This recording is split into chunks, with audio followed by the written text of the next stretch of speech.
treatment for Mumia. So Right. it's the whole nature of the prison system in the United States. So Absolutely. yeah. Okay, fine. So we can weave that in. And then I asked you a couple questions, so just so I know, like, how is the video going to be used, and are you going to edit it, I presume, and Yes. combine it with other things? Yeah. Well, for the moment, my game plan is little editing. As far as I myself am concerned, I can't even do that. But Gregor might want to. Sure. And we'd be in communication with you about the editing. And anyway, the main thing I want to do right now is when we're done, make a transcript of the interview, which I would then send your way for corrections and amendments, and distribute it for one thing among activists.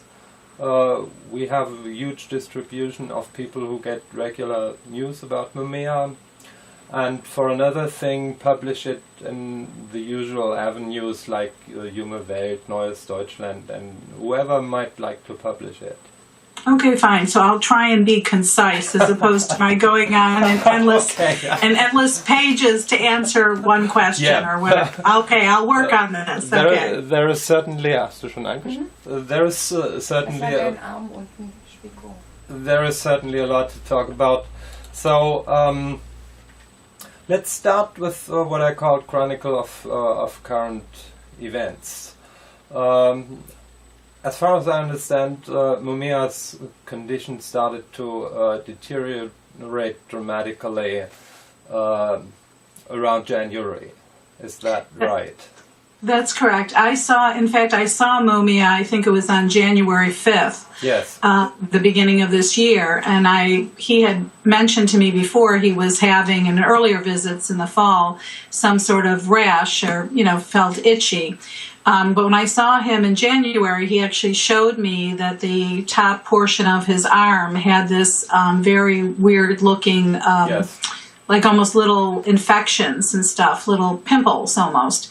And he said that he was going to the infirmary to get other treatment for it, and we discussed it. That was the beginning of January. About 2.5 weeks later, I saw Mumia's brother, Keith Cook, who told me at that point that this rash had extended over the entirety of Mumia's body.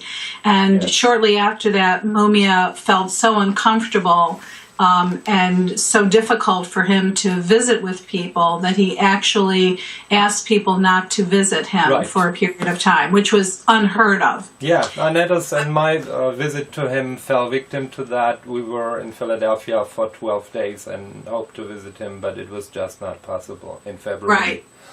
Right. So unfortunately, I think I speak for most of us who are very close to Mumia and have visited him on a regular basis, that we are kicking ourselves for listening to him.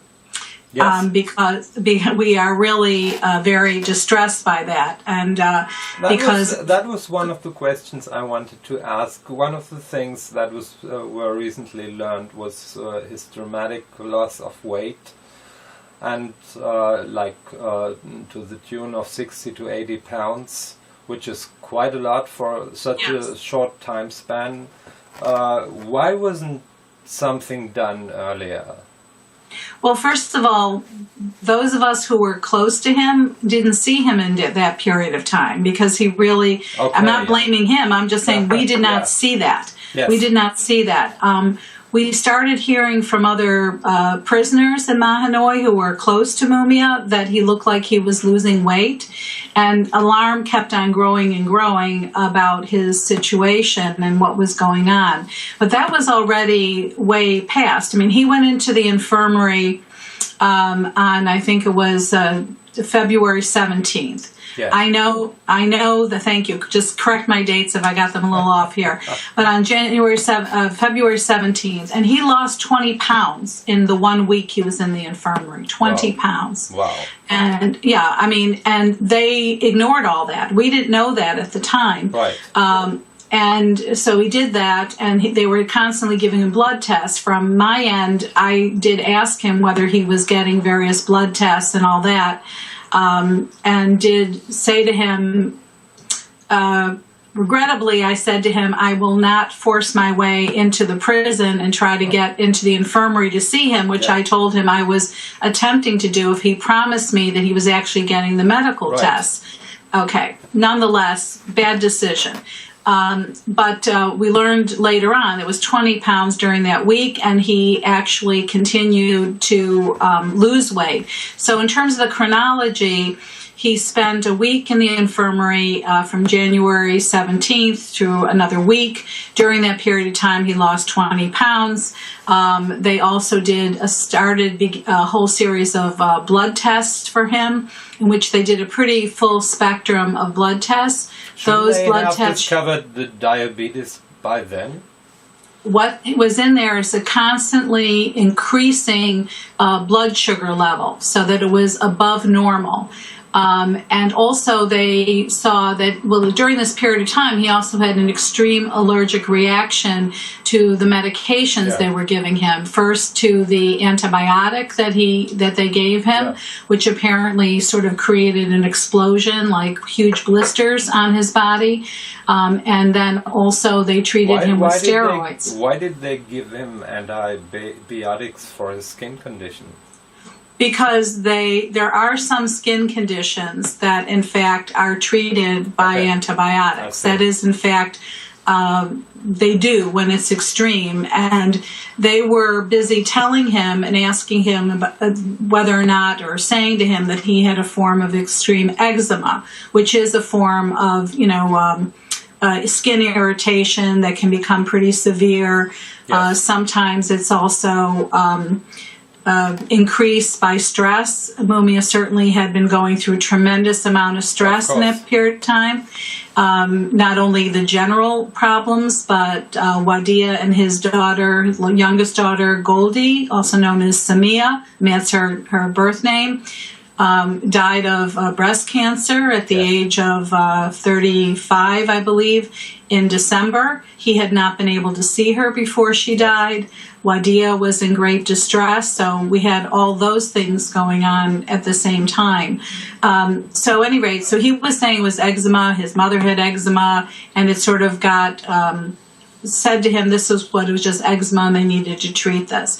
And also, he made very clear later on, when Wadiya and I met with him and had a chance to talk when he was back at Mahanoy, this is after he went, I know I'm skipping around a little bit, but to answer your question, when he was back at Mahanoy after going to the hospital, the first hospital, he said that in a lot of ways he was so ill he didn't even realize what was happening to him. Yes. And he credits another prisoner, Major Tillery, with his first name is Major Tillery, with saying to him, "Hey, look at, you're out of it. You look really sick. You're horribly sick, and you're not even functioning. You're not. There's something really wrong. We got to do something about this." The sick person itself is rarely the best person to diagnose it.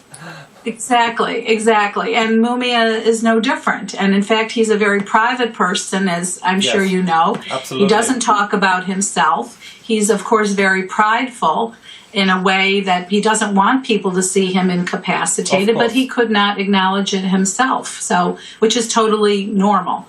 So at any rate, back to the chronology here. So he got all these blood tests, and his blood sugar reading on March 6th, when was the last blood test he had before he collapsed, showed a blood sugar reading of 419, and which is dangerously high. Yes. Dangerously high. I think if a good treatment would have been to immediately send him to a hospital at that point to determine what should be done about this and how to adequately treat it. But that was not done. In fact, it was ignored. It was ignored as having any sort of significance. And did you see him during that time? Did you see him in March? No, nobody saw him during that time. Okay. Nobody saw him until right before he had that collapse, actually. So I didn't see him, Wadiya didn't see him. He still was not allowing any visits. In fact, his official position until the time he went into the hospital on March 30th, going into a diabetic shock at that point, was that no visit. He didn't want any visits because he felt too uncomfortable and everything. So with the going back to the infirmary, they showed that he also had increasing blood pressure readings, and so in fact they were ordering him during this whole period of time, which he lost another, my reading of the records is another 60 pounds in this period of time. They were having him come into the infirmary every few days to have his blood pressure taken, but meanwhile ignored the blood sugar reading that had been on March 6th of 419. So on the morning of the 30th, which was coincidentally the morning that there was the hearing in federal court in Harrisburg, which is about an hour south of where Mahanoy is, the prison where Mumia is, was the hearing on the so-called Re-Victimization Act, the Silencing or Gag Mumia Act. So basically he went into the infirmary to have his blood pressure taken. He was feeling, he said, very wheezy. He couldn't sort of walk straight. And he went to have his blood pressure taken. The next thing he knew, he was in the hospital. And he had collapsed. Went into diabetic shock, and was taken on an emergency basis in an ambulance to the local Podunk hospital in this town that's nearby the prison, which is not a very good medical facility under any circumstances. He was put on an IV drip with insulin to try and bring his blood sugar down. I was with Wadiya, Mumia's wife, and son Jamal Hart when they met with the kidney specialist in the hospital 2 days later, who said that there was trouble with Mumia's kidneys. He was concerned by it. Learned later on that in fact the hospital records said that he had gone into renal failure, which he did not tell the family at that point. But he said, I will check and see how he is the next day and whether or not I say that he's okay and his kidney is all right. We asked whether or not there was an endocrinologist on staff, a specialist to deal with the diabetes and to provide any diagnosis of the source of the diabetes and also the treatment. And they said, no, this hospital facility had no specialist in endocrinology. How much time did he spend in the facility at Frackville? He spent 2.5 days there. He got there the sort of morning of the 30th, and they released him on the evening of the 2nd, I believe. This is 2nd. And how can it be that this stay was so brief? Well, that's a good question. It's because they wanted to get him the hell out of there.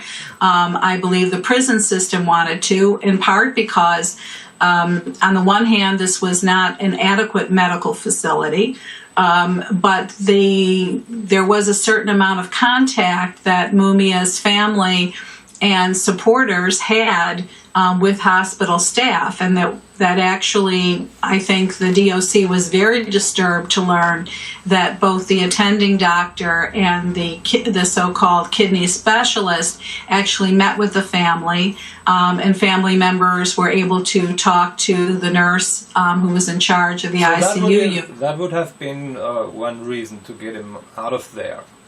Right. But from a medical point of view, the best thing to do would have been to send him to a better facility, wouldn't it?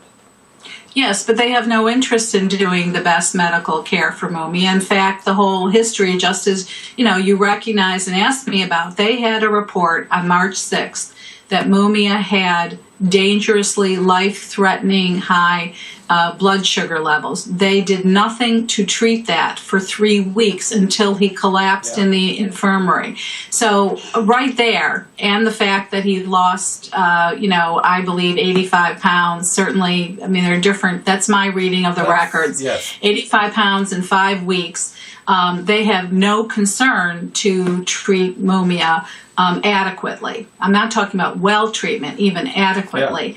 And one has to ask, I mean, how could they think they could get away with this? I mean, how could they think that nobody was going to notice or find the records of this? But I can't give you an explanation of that, except that the commitment that the state has to see Mumia die is silenced and die is very deep.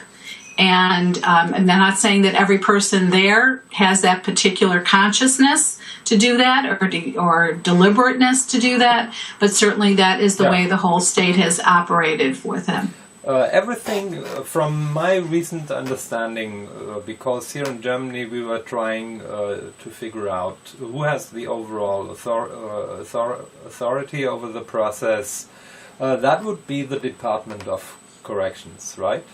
Yes, absolutely. That is who controls Mumia. He belongs to the Department of Corrections as far as they are concerned. And so every facility he is in, whether it's the prison itself or whether it's the prison infirmary or whether it's the hospital, they have to go along with what the Department of Corrections says.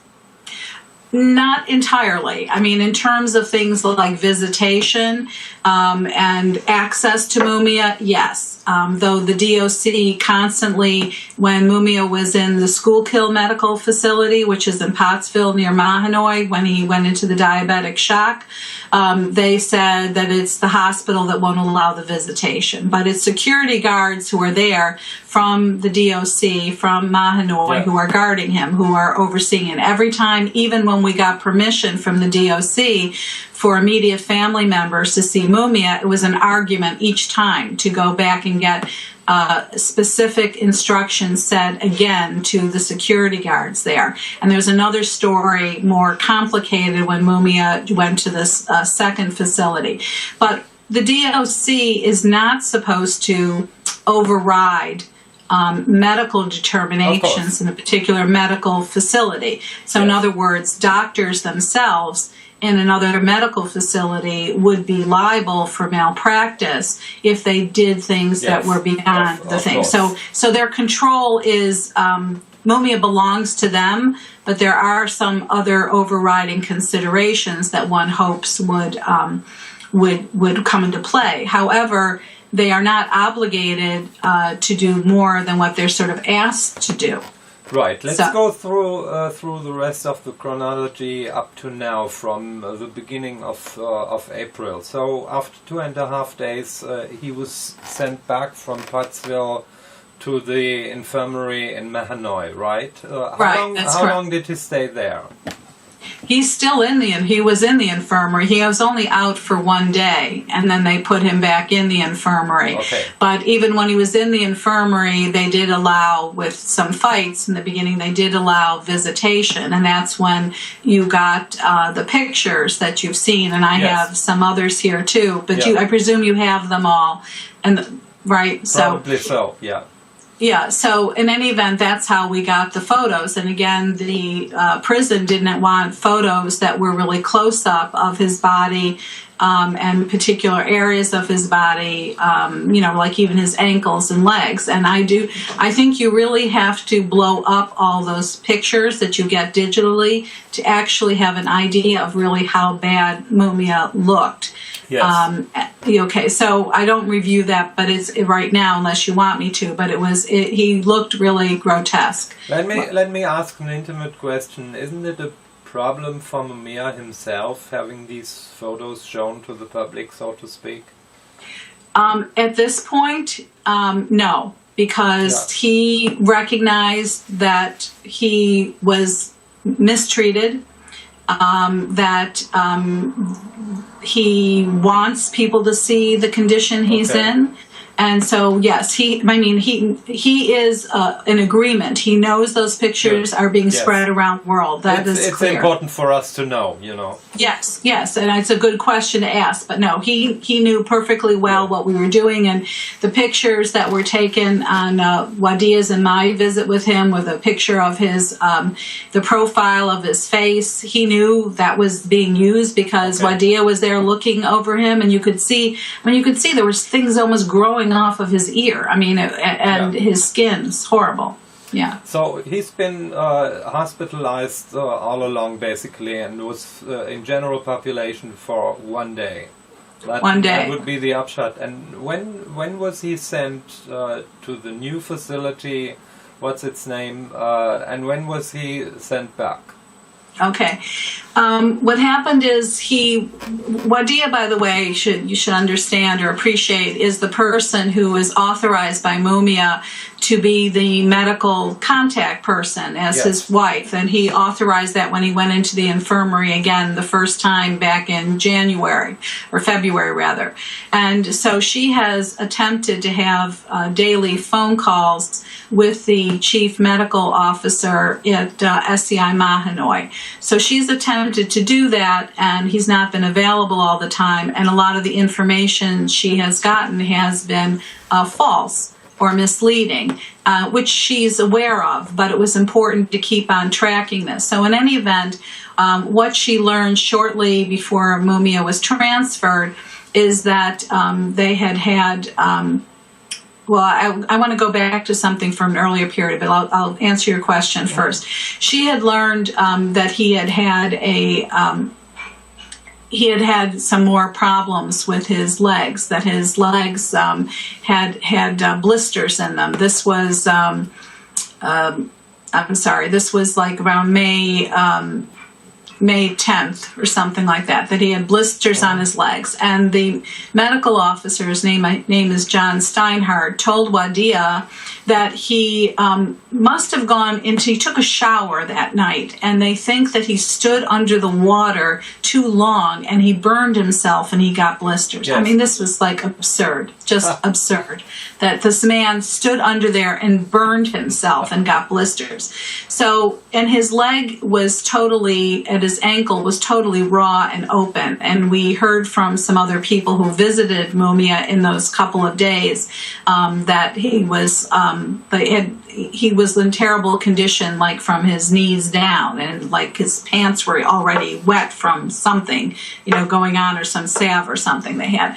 So she knew that was a problem and was concerned about it and asking about it. Then the next night, and this was May 12th, and I was in Philly with her getting ready to go to the May 13th event, obviously a commemoration of the MOVE bombing on May 13th, Sure. 1985, and Wadiya got a phone call from the nurse in the infirmary saying that Mumia had been taken to the hospital, but this was she didn't say which hospital then. That was the first thing. At 8:30 at night, taken to the hospital because of his legs and the blisters, and that she needed to find out the next morning from John Steinhardt where he was and what happened. And we tried thinking that maybe he had gone back to the Schuylkill Medical Facility in Pottsville, tried all over, couldn't find him. About 9 o'clock the next morning, she learned from John Steinhardt that he was taken to the Geisinger Medical Center, which is in a place called Danville, Pennsylvania, which is further north, but it is a reputable medical center that we learned that the Department of Corrections and the Federal Department of Corrections sends prisoners to when they need some more extensive diagnostic treatment care and like that. So he was there. She only learned about it the next morning. And at first, Steinhardt said, well, the DOC has agreed for visitors, immediate family visitors. So, send me the name, who else wants to go besides you. We said, start processing her right away. We would, get on the road and go there because it's about 3 hours from Philly. Within an hour, she heard that, in fact, supposedly Geisinger wasn't allowing the visits. It was Geisinger that wasn't allowing the visits. And was that true? Only in small part. They had a formal position because of some episode with a prisoner 10 years before that they were only allowing prisoner visits if the person was critically ill. However, both Brett Grote, who is Mumia's attorney in this proceeding, as well as myself on behalf of Wadiya, made calls to the litigation counsel for Geisinger. And he said, well, I've talked to them at Geisinger, my boss is here, and explained we can make an exception. Because by this time, of course, there was an international, protest and campaign, yes. Which is critical, absolutely critical. I don't want to lose track of that at all. And so that there were the prison, the DOC, Geisinger were being bombarded correctly with demands that people have access to Mumia and be able to see him. And at that point, this attorney for the Geisinger said, okay, well, he said to me point blank, there is no objection now from Geisinger to have family visits and attorney visits and phone calls yes. with Mumia. That's what I was told on Friday morning, what was that, the 13th, 14th, 15th. And but then they went radio silent. Nothing at all. Nothing from the DOC. Nothing from Geisinger. Nothing went radio silent. Nobody would yes. communicate with Brett Grote or myself. And then we learned that, in fact, of course, it was the DOC that had said, "No way, this isn't going to be allowed. We're in control." I have an email from the DOC attorney, legal counsel who was handling this matter, who said point blank, we have no problem with visitation, it's all Geisinger. But when push came to shove, it was clear that this was the DOC, not surprisingly. So, and in any event, it was only at the point in which the lawsuit was filed, which was Monday. Last Monday, the lawsuit was filed. Yes, it was filed, and it's an emergency action that requests immediate. Before we get to that, okay. Let's briefly cover two other things. One of them related to the lawsuit. What do people figure now? What Mumia's condition is at present, and what could be the reasons for it? We know about the eczema. We know about the high blood sugar, and there is even talk about oncology. So, what's the assessment of his condition at the moment?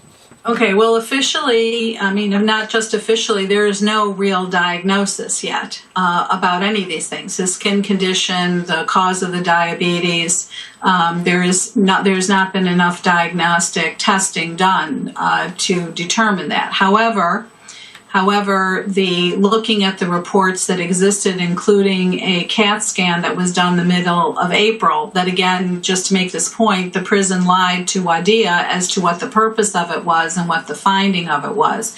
They said this was like April 13th or something, that they did this CAT scan, and they said the purpose of it was to check to see if Mumia's kidney stones, he has kidney stones, were obstructing the bile duct, and that was part of the reason for the high blood sugar.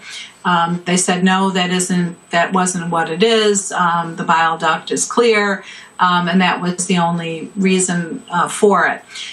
When that CAT scan was reviewed by the doctors that are working in coordination with the lawyers on the case, they saw signs of enlarged lymph nodes near Mumia's aorta and also in his groin area. So would that mean that the doctors from the outside that are working with the lawyers, that they have access to Mumia's medical data? Yeah, we've been getting Mumia's medical data all along. That we have gotten.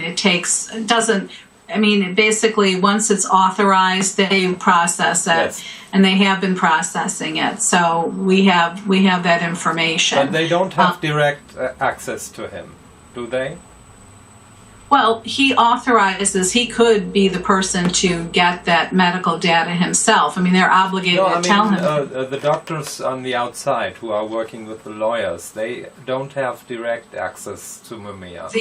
They have recently, before he went into the hospital, when he went into this last hospital, Geisinger, for a week, he was allowed to have phone calls with the lawyer. But that is not the same Of thing course. as visits and examination and overseeing the treatment or anything like that.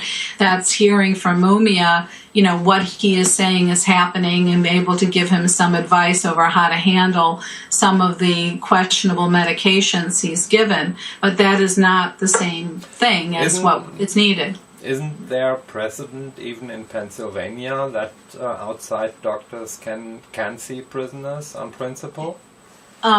Not on principle, no. I mean, in fact, there is a rule in Pennsylvania that explicitly says that a prisoner is not allowed to have a second medical opinion. In California, for instance, they do allow a second medical opinion, which would allow a doctor to go in at your own payment. Now, there is this one exception that everyone talks about, which is a guy by the name of DuPont, who was convicted of murder, who was from the DuPont oil, empire. Yeah.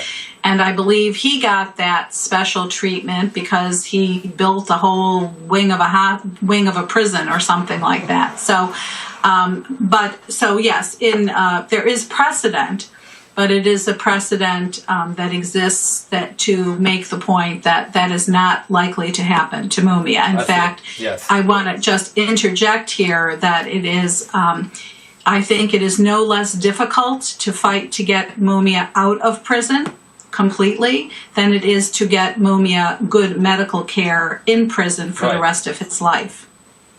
That is a very firmly, I believe, empirically supported statement. All right, yeah, that sounds quite right to me. Let's make a brief break here before we move on to the second part of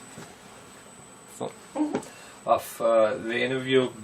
In my house?